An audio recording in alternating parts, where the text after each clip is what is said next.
You are looking at Julian's pronunciation guide, where we look at how to pronounce better some of the most mispronounced words in the world, like this other curious word. But how do you say what you're looking for today?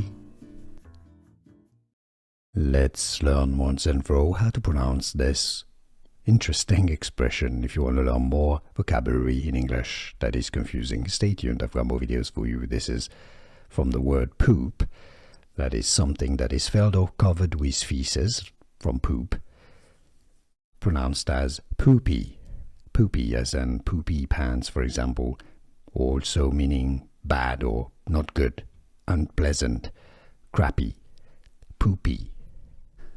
Here are more videos on how to pronounce more confusing words and names too many mispronounced. Like this video if you found it useful. I appreciate your support. I'll see you soon and thanks for watching.